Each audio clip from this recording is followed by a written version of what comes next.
Singa Tua channel yang merakyat, channel yang Pancasila.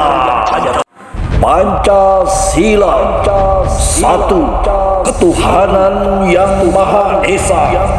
Dua, kemanusiaan yang adil dan beradab. Tiga, persatuan Indonesia.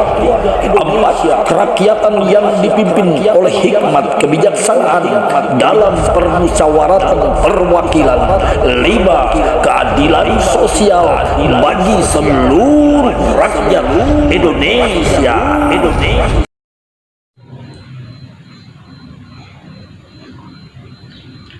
Assalamualaikum warahmatullahi wabarakatuh. Jumpa lagi di Opa Singa Tua channel dalam Corong Demokrasi.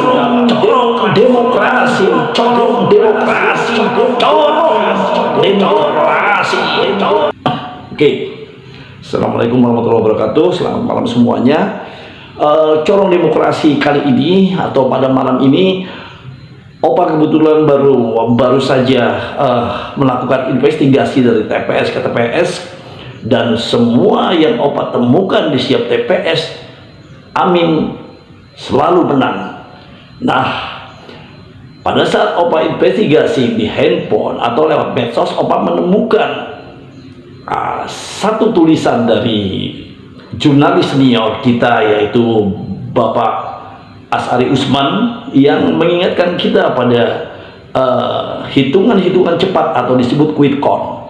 Nah, di sini Opa akan bacakan. Kalau memang saudara-saudaraku semuanya sudah menemukan tulisan dan membacanya, sekarang lewat Corong Demokrasi dicorongkan lewat Opa, Anda hanya bisa mendengarkan dan melihat langsung dan bisa menyimak, menafsirkan dari apa yang ditulis oleh wartawan senior atau jurnalis senior Bapak Asari Usman. Oke, Opa bacakan langsung saja ya, karena memang sudah hangat-hangatnya ini quick count di TV ini, sudah angkanya begitu nggak begitu dia diterima dengan logika. Opa bacakan aja.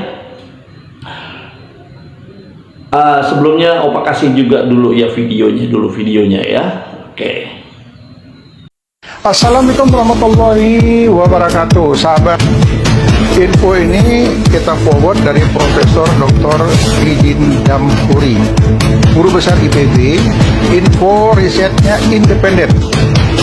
Hasil survei ini tingkat kepercayaannya 95%. Margin errornya 1,8%.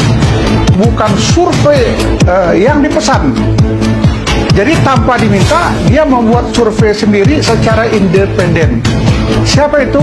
Salah seorang guru besar di IPB ya, di daerah Bogor. Ada seorang dokter, Didin Damhuri, guru besarnya IPB, melakukan survei secara independen bersama timnya. Tingkat kepercayaan terhadap survei ini lebih kurang 95%. Margin errornya 1,8%.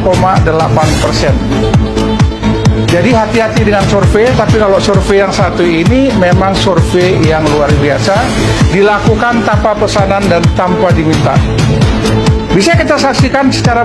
Oke, setelah menonton video ya, 10 menit video yang baru saja Opa sampaikan, biar kita juga segar untuk melihat apa yang Opa bacakan, tulisan dari Asari Usman.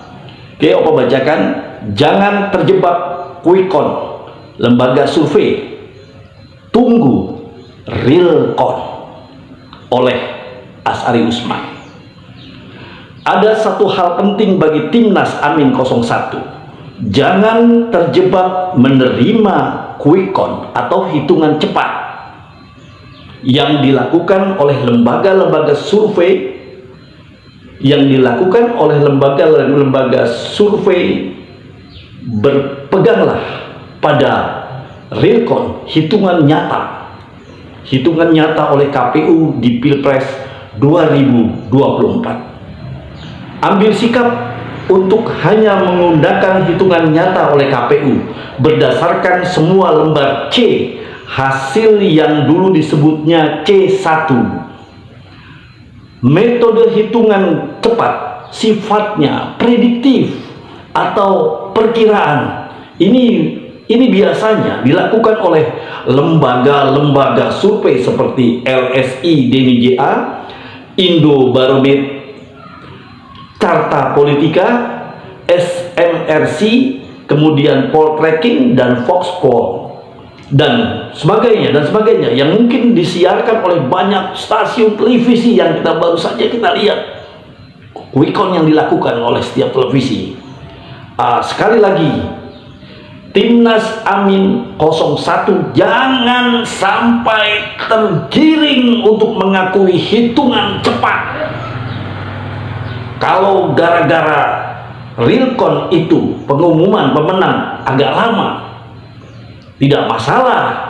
Yang penting prinsip jujur dan adil tertegakkan. Mengapa kita harus berpegang pada real count? Sederhana saja, karena hitungan cepat itu dilakukan dengan menggunakan sampel. Penggunaan sampel sangat terbuka untuk dimanipulasi oleh stasiun-stasiun televisi tertentu yang mungkin sudah membuat kesepakatan transaksional dengan paslon tertentu yang bukan 01. Untuk Pilpres 2024 ini, Timnas Amin 01 seharusnya bisa menegakkan kepada KPU dan Bawaslu tentang penolakan terhadap quick count, sebab besar sekali peluang untuk menyelewengkan angka-angka prediksi. Dengan real count pun kita harus waspada. Dengan real count pun kita harus waspada. Karena KPU dengan kinerja yang ada saat ini sulit dipercaya. Ketua KPU Hasyim Asy'ari sudah menerima 3 surat peringatan keras terakhir karena melakukan pelanggaran berat etika. Namun dia tetap duduk di kursi ketua.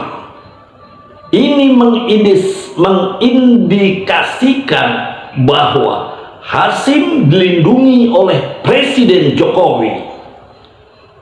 Semua orang memang wajib meyakini bahwa Jokowi akan melakukan apa saja untuk memastikan agar anaknya Gibran Rakabuming menjadi wakil presiden.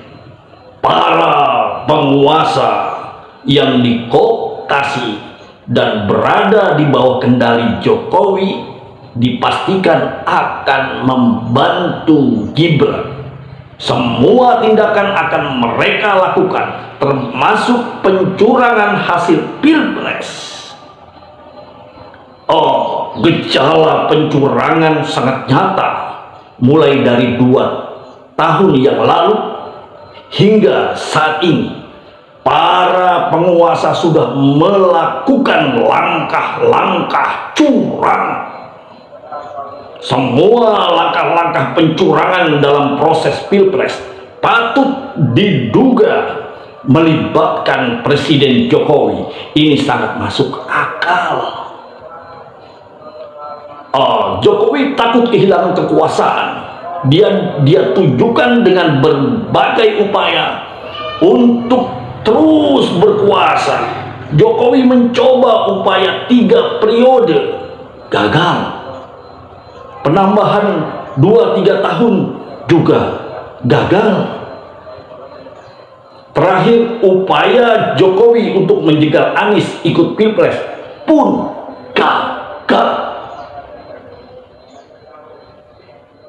Setelah semua upaya gagal, satu-satunya yang tersisa adalah mencurangi hasil Pilpres, termasuklah survei atau jejak pendapat yang dipesan untuk mengunggulkan Prabowo dan Gibran. Mayoritas lembaga survei pun menyetel hasil sesuai pesanan. Paslon 02 selalu tinggi. Tujuannya adalah brainwashing, cuci, otak terhadap publik, supaya mereka tergiring untuk percaya Gibran menang, padahal ada lembaga survei independen yang menempatkan paslon Amin 01 di angka 32,41% dan Prabowo Gibran 32,02%. Amin unggul tipis. Pihak timnas Amin 01 seharusnya berpegang pada angka survei independen ini, sebab hasil survei ini lebih logis menunjukkan situasi di lapangan yang didominasi oleh interaksi Anies dengan masyarakat secara langsung di banyak tempat. Mereka bisa mengambil foto C hasil dan mengirimkan angka-angka yang tertera di C hasil itu ke aplikasi Quickcon sendiri, yang aplikasinya disediakan oleh timnas, yaitu da4i.net. Ada pula aplikasi Warja Jaga Suara yang dibuat oleh EF Saifullah Fatah, mantan pendukung kuat Jokowi. Kalau Amin 01 punya saksi luar di semua TPS di Indonesia, maka mereka bisa melaporkan angka-angka hasil pilpres lewat aplikasi-aplikasi tersebut. Hasilnya bisa langsung diketahui sekitar pukul 17.00 pada hari pencoblosan. Kecepatannya sama dengan Quickcon. 12 Februari 2024, jurnalis senior Freedom News, pelaku corong demokrasi, Opa Singatua. Wassalamualaikum warahmatullahi wabarakatuh. Corong demokrasi, corong demokrasi, corong demokrasi, demokrasi.